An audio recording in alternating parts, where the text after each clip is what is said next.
It's the one-year mark of Robert Mueller's investigation into collusion between the Trump campaign and Russia and the 2016 election. It all started with some opposition research, but here's a rundown of 5 major things that have been uncovered and revealed at the end of a year's period of time.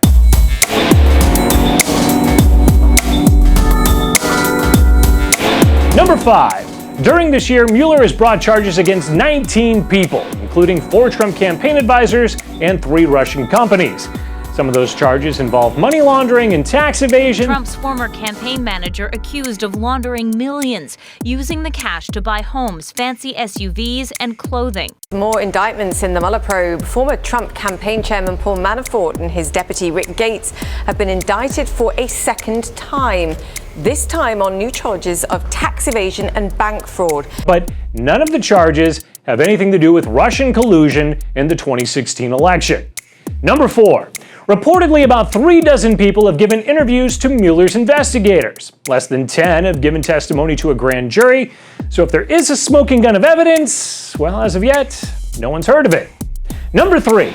Michael Cohen, Trump's personal attorney, had a team of feds come and seize documents and records from his office and home. President Trump's lawyer, Michael Cohen, sources are now telling Fox News the FBI raided not only his office, but his home as well. The search warrants were based on evidence uncovered by Mueller's special counsel, but they were not related to the Russia investigation itself. They are, however, related to porn star Stormy Daniels, whom CNN can just not talk enough about. Stormy Daniels. But But it wasn't talking, it was texting that leads us to number 2.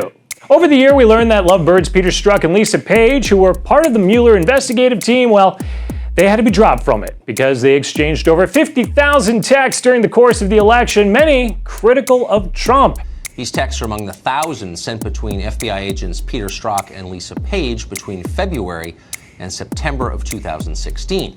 Some expressing happiness about the conclusion of the investigation into Hillary Clinton's emails because they had to be players in that as well. In exchange from February of 2016, Agent Page told Agent Strzok, quote, "One more thing, she might be our next president. The last thing you need, us going in there loaded for bear. You think she's going to remember or care that it was more DOJ than the FBI?" Also, some text discussing how the government needed an insurance policy against a Trump presidency. With all these text messages between him and Lisa Page, where they talk about Trump should not be elected president, we need an insurance policy, he should lose $100 million to zero. But those texts disclosed no evidence of a Russia-Trump collusion.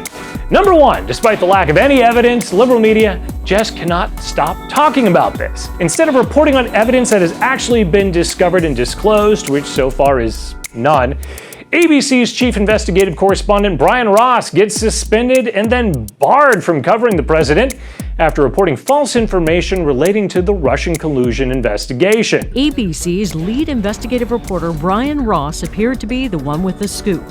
He is prepared to testify that President Trump, as a candidate, Donald Trump, directed him to make contact with the Russians. That would directly tie the president to the Russia scandal. Except Ross misquoted his source, and it took ABC News hours to correct the mistake. And David, a clarification tonight on something one of Flynn's confidants told us and we reported earlier today. Ross has been suspended 4 weeks and will be banned from covering Trump when he's back. CNN, CBS, the New York Times, the Associated Press, and MSNBC have all had to retract reporting connected to Russian collusion. 3 CNN journalists resigned after having stories with Trump-Russia connections retracted after the network decided they couldn't stand by that information. And the big 3 media, ABC, NBC, and CBS, have dedicated well over 1,555 minutes discussing the investigation during their newscasts. So 1 year of investigation, hours upon hours of media coverage, and not one solid piece of evidence of the Trump campaign colluding with Russia reported. For MRC-TV, I'm Eric Shiner.